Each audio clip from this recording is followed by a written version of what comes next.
Welcome back to Vivid Earth. It's been a few days. I hope you're all well and handling all the wild energies of December in the smoothest way possible.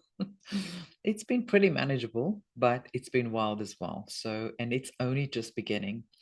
Guys, we've had some major developments in the last couple of days and hours. We've had an M-class 8.1 flare. We've got an X flare, I think a 1.8, if I remember correctly. I didn't write this down. So it's been pretty intense. A very strong flare. And a lot of solar observatories have commented that this is pretty significant and intense. We also had a CME, a coronal mass ejection, launched directly towards Earth. Shown by NASA's Enlil spiral model. Now, I was very curious when I heard that word. Why did they name their equipment after Enlil? And we're going to get to that later in this episode. Of course, I went down the rabbit hole. Why is that? And very interesting findings. But geophysicist Stefan Burns also commented on this, saying there's a direct hit coming to Earth. This is pretty mind-blowing what is happening. We can expect geomagnetic storms, and I think there's already a G3 storm going on. There is earthquakes in Japan right now, massive activity everywhere. There's been an earthquake in uh, where else? But definitely in Japan. I really need to write all this down. So I've been just so busy, guys. And all I want to be is not busy because I really want to soak in all the codes this month. But I'm getting ready for my pilgrimage to Sri Lanka. I'm leaving on Saturday, and there's a ton of stuff to do because, you know, our properties are now kind of our main thing here, and it's peak season, so they're all going to be rented and occupied and run as a luxury retreat, and it's just a lot of work to get them all ready. And so I've been super busy with like organizational, physical stuff to organize. Very exhausting as well. But anyway, when I'm on that plane, hopefully I can decompress and get into the zone because I really want to be in the zone for this Atlas closest approach to the Earth, which is on the 19th.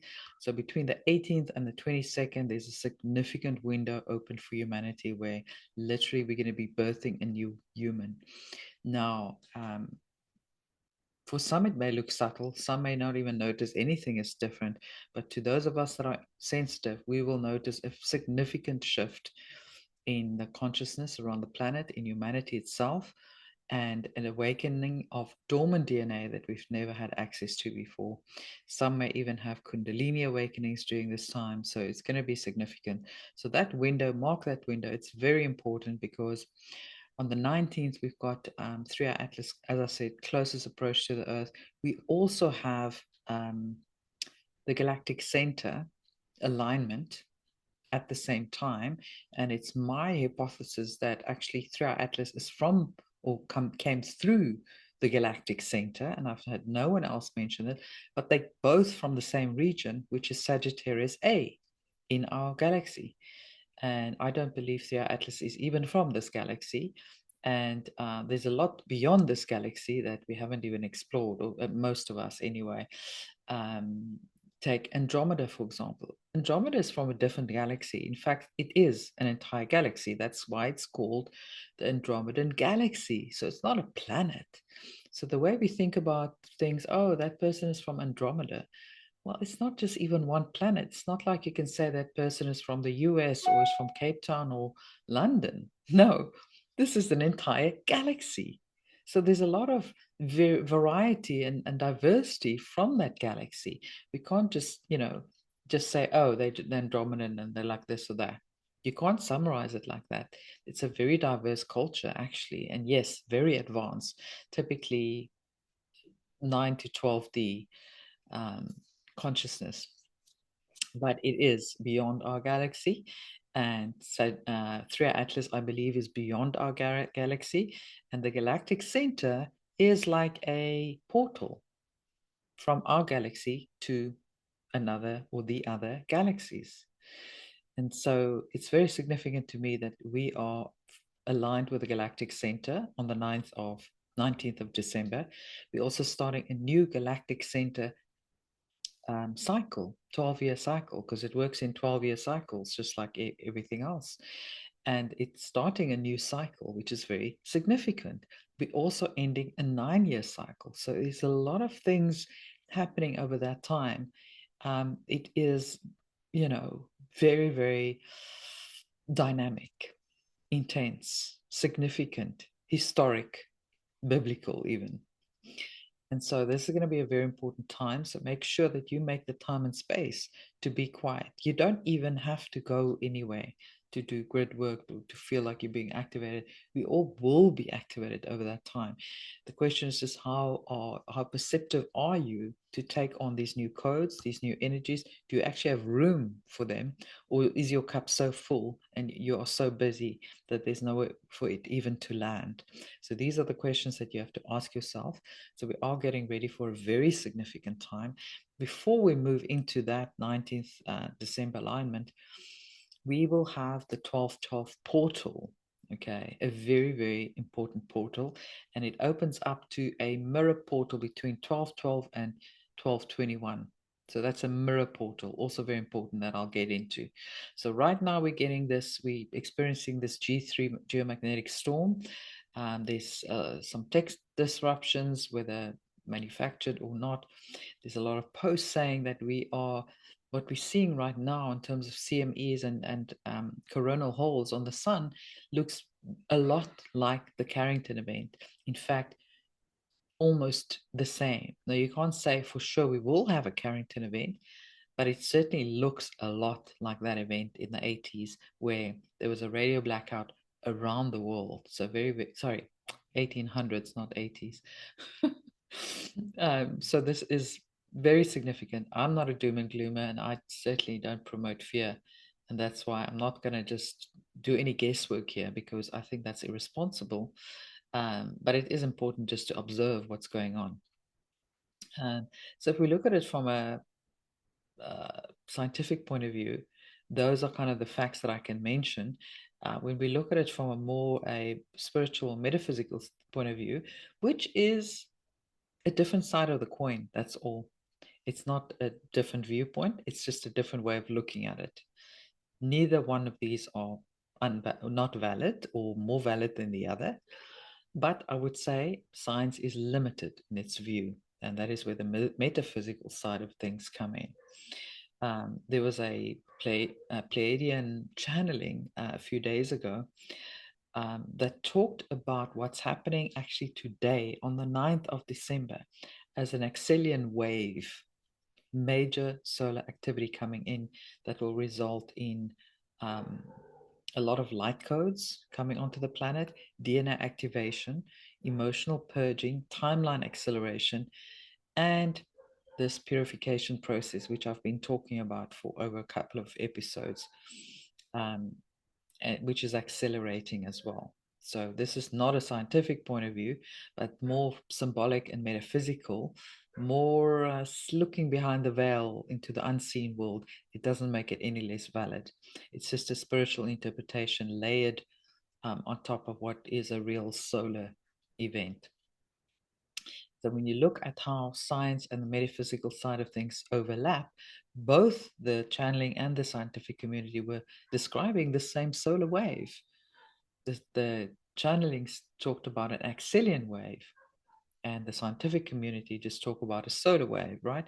So they're just from different perspectives. But this, this can happen for sure, this kind of way during solar maximum cycles, which is what we're in right now, solar maximum 25, which is, I think, an 11-year cycle. So we're in the 24th cycle, ended 11 years ago.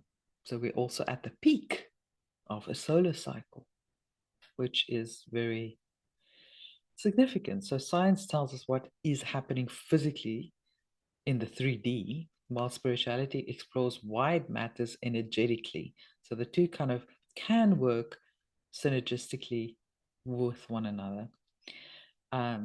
But what does all this mean during this time of ascension? So a solar maximum amplifies collective awakening, which is what we've been seeing on the planet. People are waking up by the thousands, I would say, every day. The more flares we have, the more geomagnetic activity we see, the more we see emotional clearing going on, purging on this planet. So a lot of people are acting a bit crazy, but it's all part of the purging. And this purification process that we're in. And at the same time, we're also seeing the bifurcation of timelines, which is a very real thing. And the solar waves actually influence, because of that, our mood, our consciousness, our intuition, our sleep, and our decision making. So it can all be a little bit wonky at this time. And they speed up the separation between the two timelines. At some point, they will completely split apart. At this stage, they still overlap. And, you know, the human body experienced this more than anything else. So we can see this in the form of ear ringing. Have you experienced, um, um, can you actually hear the vibration, the frequency? Can you hear that tone going up? Many times that's not ear ringing, right? Or some say, oh, but that's just tinnitus. No, it could be tinnitus. But in most cases, now, what's happening now, if you're in perfect health, it's not tinnitus. It's just you picking up high frequencies. Some may even experience heart flutters. Remember, we are electromagnetic beings as well. And with all this uh, electromagnetic activity in the atmosphere and our ionosphere being supercharged with charged particles, it can affect you as a human electromagnetic physical being. You may even have some dizziness, emotional surges, fatigue, sleeplessness, heightened intuition, vivid dreams. All of these things are happening and intensifying during this time. And animals are definitely responding strongly too. And right now, they are really responding because in the neighborhood somewhere, there's a lot of dogs barking. Don't know if you can hear that. So we don't really need to choose between science and spirit, although I would say science is a little bit behind because keep in mind that we can only see 3% of the visual spectrum, visible spectrum. What is there that they're not even seeing? And how are they testing that? Well, they're not most of the time. But there is a place for science, I guess. These solar events have physical and metaphysical implications after all. And this window is powerful. You know, we need to stay grounded right now, hydrated, aware, aligned. So today is a pretty intense day energetically. I don't know if you can feel it, but it is. It's definitely intensifying as time goes on, and it will be all the way towards the 19th of December. And apart from the galactic center cycle that is starting a new cycle, we've got Atlas at its closest approach to the Earth. The day after, we've got the new moon, and then the solstice. So pretty, very interesting. Um, and I wonder how many of you can actually feel the wave before the science actually confirm it. I know I do. I'm always like, whoa, what is that just came in? I could feel it like in my body instantly. And then shortly after, like it could be actually a couple of hours, I'll check the chart and then see the activity on the chart. Because I'll be like, well, nobody's talking about this. What's going on? Am I the only one feeling this? And then we see it on the chart. So some of you, like me, may be feeling it before it comes in. And it could be that you have, like me, an alignment to the galactic center. So you receive instantly information. It's like you get it directly from source, like a download. It doesn't have to travel through time and space. You are instantly connected with the galactic center. And also, of course, the Shapley attractor being a massive deep space anomaly that a lot of us are connected to also within our natal chart. So it's not just us saying, oh, I'm connected. No, it actually shows in your chart. You can actually track it in your chart. They're at very specific points, like the galactic center is at 26, 27 degrees Sagittarius. So if you have that in your chart, more than likely you have some sort of alignment with the galactic center. Could be conjunct, could be a sextile, could be different aspects, but it does mean that you're connected in one way or another. So, yeah. Very, very interesting, guys. What else can we talk about? Okay, before we move on, maybe just a little bit more detail on these plasma waves and flashes that we've experienced, because many may not quite understand how it all fits together. So we had the M-class flare, the 8.1, then the X 1.1 flare in short succession, massive cloud of plasma and magnetic force moving hundreds of kilometers per second. Yeah. And we felt that day before yesterday coming in. Okay. The main body of the CME is actually still inbound. It hasn't even hit us. It hasn't even hit Earth yet. It probably started hitting today. So that's why we can feel it. We can feel it in the deeper layers of the human system. As I said, we are an electromagnetic being. But we did see a double wave window opening up where the radiation actually hits first and the plasma hits second. I did also speak about the South Atlantic anomaly where the magnetic field here in the southern part of Africa where I am is very low, strangely low. It actually stretches all the way from South America, the South Atlantic anomaly, to South Africa, but this anomaly is drifting more towards South Africa.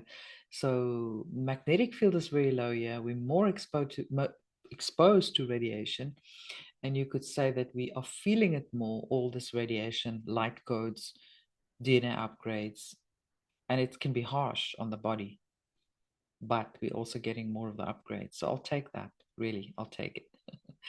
But we're also seeing the plasma coming through. So the one activates, the other one recalibrates. The radiation activates, the plasma recalibrates. The radiation shakes everything loose that no longer fits. And the plasma are the waves of awakening moving through the collective field. So we're going to see a lot of movement in the rising of collective consciousness on the planet. And I spoke about the physical symptoms. I'm not going to go through that again, but just to say it looks very similar to the Carrington event of the 1800s. The sunspot complex that we are seeing opening up is actually called AR 4294 to 4296. So it's a whole sunspot cluster, and it's facing Earth, so that makes it a lot more intense. And it's labeled by multiple sources as an historic sized or a giant among the latest seen, the largest seen in a decade. That is why people are saying, "Oh, Carrington event incoming." But I don't think that's going to happen on Earth, because right now it'll be much more devastating for the planet than it was in the 1800s, because we're so reliant on everything radio and electromagnetic right now. So it will be catastrophic for the planet. Is that the solar flash that we can expect? Maybe. It's all just so interesting, because I believe in the late 1700s there was a reset, a civilization reset. Civilization was wiped out largely through the mud floods. We know about the Tartarian Empire. All of that history was wiped and hidden from us. So it's interesting that this Carrington event happened in the 1800s. Maybe they were looking to reawaken all of the people that were, because at that point, it's almost like humanity had to start over once again from scratch. A large part of the civilization was wiped out. We saw the orphan trains, them trying to reseed the planet. And we lost all of that knowledge, experience, and wisdom to a large extent. All the people who had that wisdom were gone, right? Or many of them. So yeah, It could be interesting. That happened in 1859, to be exact. Um, so several reports note that when an image of the 1859 sunspot is scaled onto the modern image of that AR 4294 to 4296, the new complex covers about 90% of that area, so it is almost the same size. And this complex is magnetically complicated as well. And they are classified as beta, gamma, delta, which is the most flare-prone classification as well. So interesting.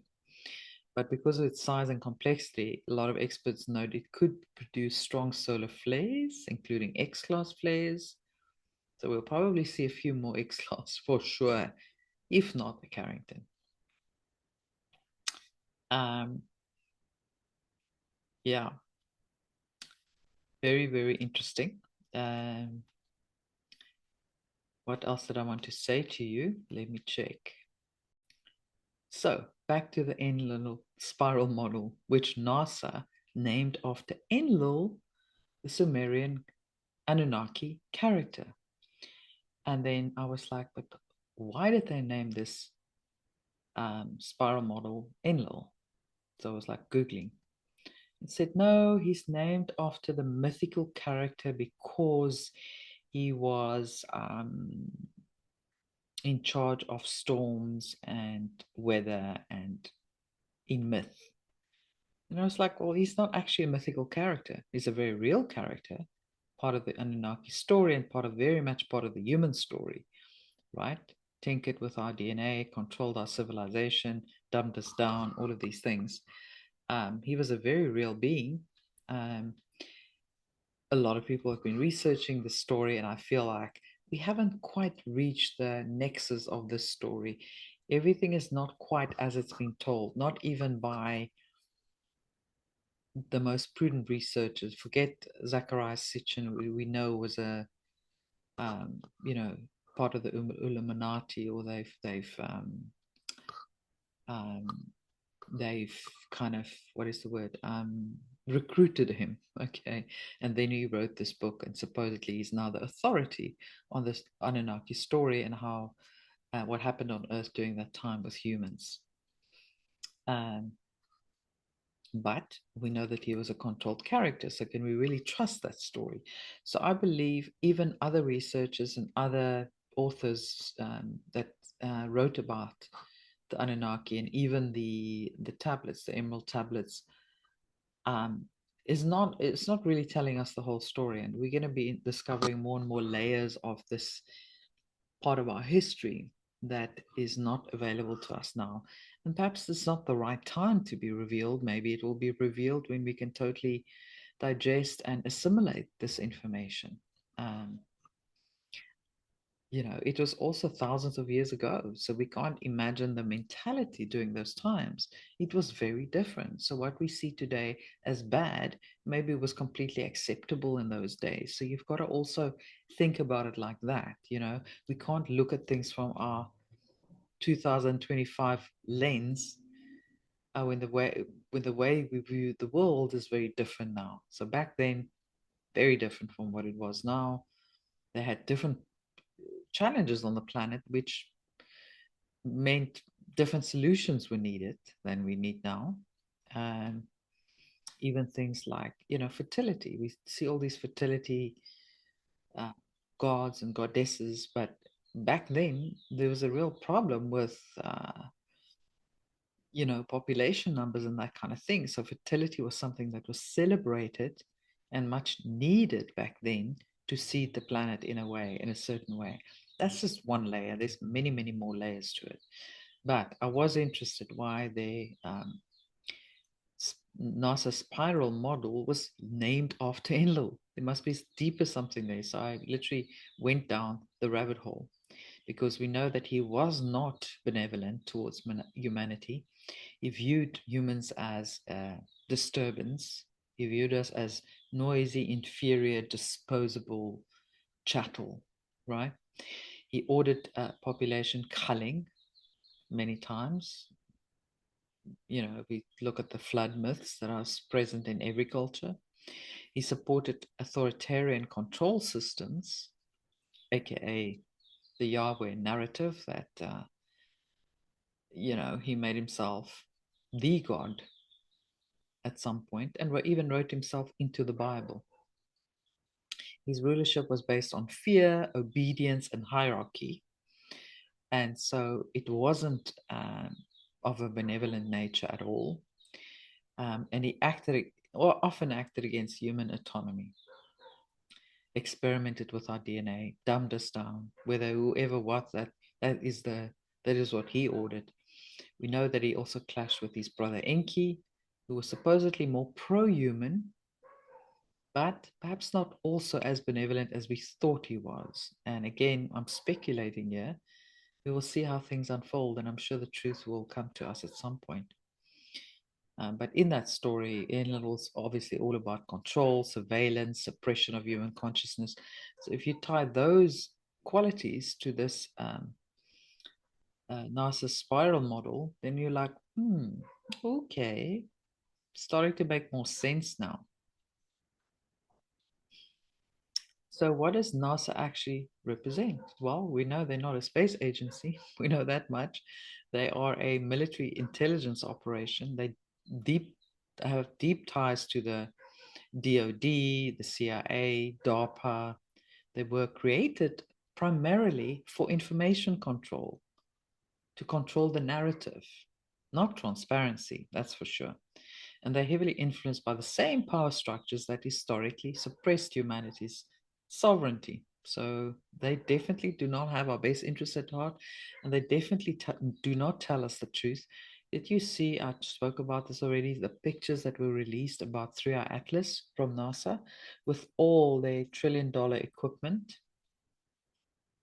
Really laughable compared to the images that were captured by what do you call it, hobby astronomers or whatever, that just captured beautiful images in their backyard. And NASA, with all the equipment, the Hubble and all the telescopes and very expensive equipment, can't even capture a decent picture that you can make anything out of. And NASA is very strategic in naming all of their objects and even their observation stations, their telescopes, after interesting characters like Orion, like Apollo, Artemis, Perseverance, Osiris Rex, yeah, and now Enlil. So doesn't that tell you an interesting story? Very occult driven for sure, controlled by the occult, and with, I'm sure, lots of black magic weaved into it as well.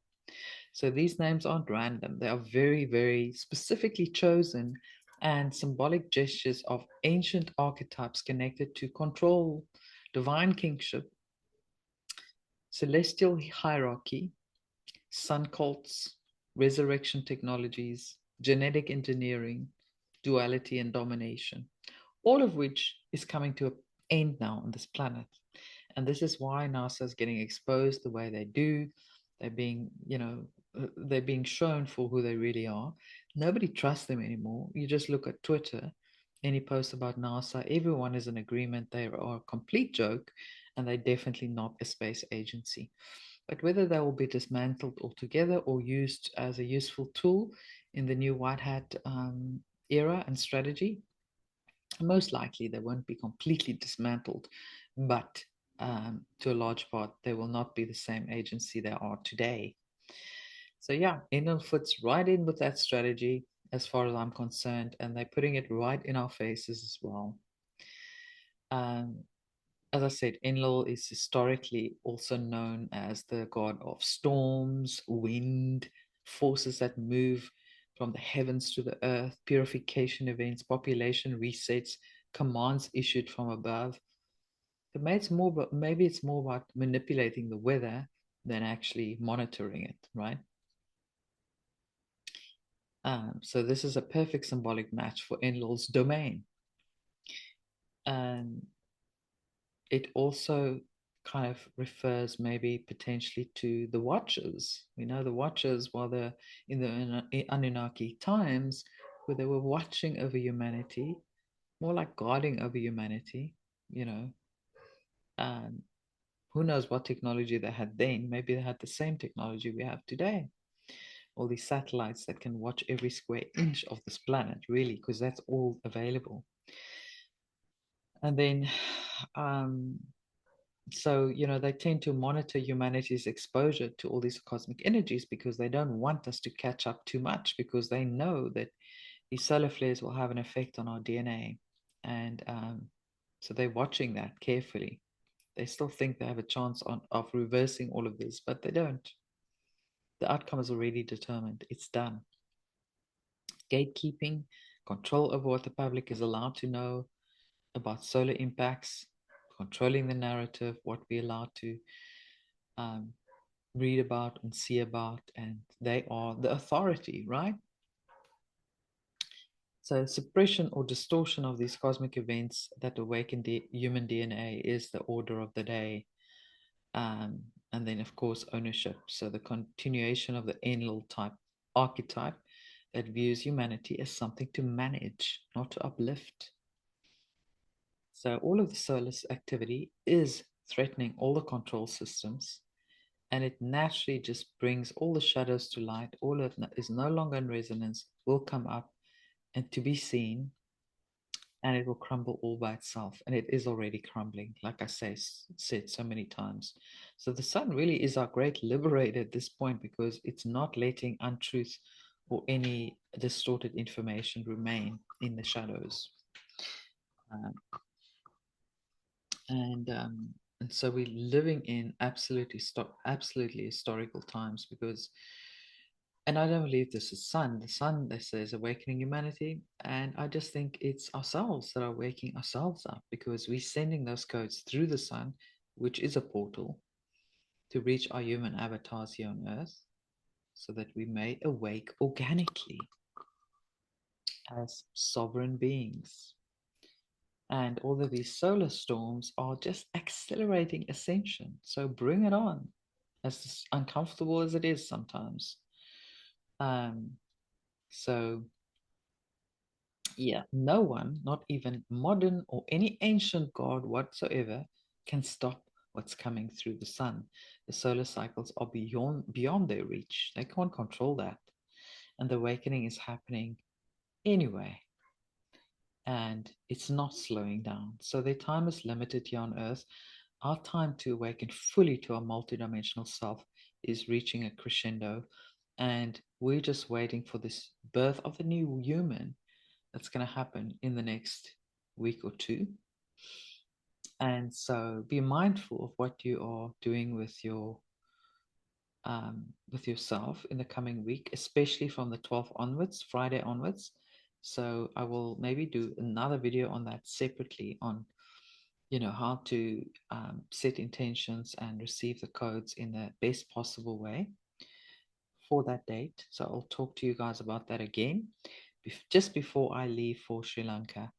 And definitely from there, I will send you guys some light codes from there as well. I'm going to see some very energetically charged places and activate the land there, and in turn activate myself in those places as well, where I'll be very close to the cosmic downloads. And so I'm looking forward to that. But wherever you are in the world, you are going to feel this, whether you are just at home, having a regular week at home. It's going to affect you in profound ways, no matter what. So be excited about that, be encouraged about that. I will bring more information about that soon, but for now, I'm so excited about what's to come.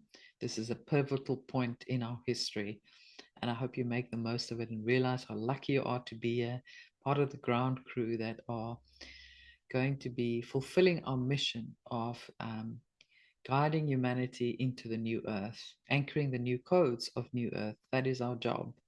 That is our mission, and that is our purpose. And I, for one, am so grateful to be here, and I hope you are feeling the gratitude too. So remember, we only go to 5D through our heart portal. This is a portal. It's not a pump. It's a portal. and it takes you to the new earth. The more you surrender to your heart, the more you allow your heart to fully express its power, which is 100 times more than the brain, the more access you have to this gateway to new earth. So with that said, I'm sending you so much love. Remember to subscribe and like. All the links are below. There's some interesting articles on my website, vividearth.org. The link is also in the show notes below. And so you can find everything there, including the information about LifeWave, which for me has been an absolute lifesaver during this time of ascension. It just gives your body the boost and the vitality that it needs to sail through these times in a much smoother way. What else is in there in the notes? There was something else that I wanted to mention. I can't remember, but make sure to like, share, and subscribe, and join us on Telegram for the daily updates and news. That's where everything happens on a daily basis. I can't always be on YouTube, but for sure you'll find me posting things on Telegram, along with my beautiful crew of light warriors that have so generously agreed to administrate this Telegram page with me. So grateful for all of them, and grateful for all of the beautiful souls that I've met on this journey. Grateful for you guys, for all the beautiful comments you leave me, even though I can't always reply to them. I do really appreciate them, and I send my heartfelt thanks to all of you. And let's make this season count in the most beautiful way possible. Lots of love.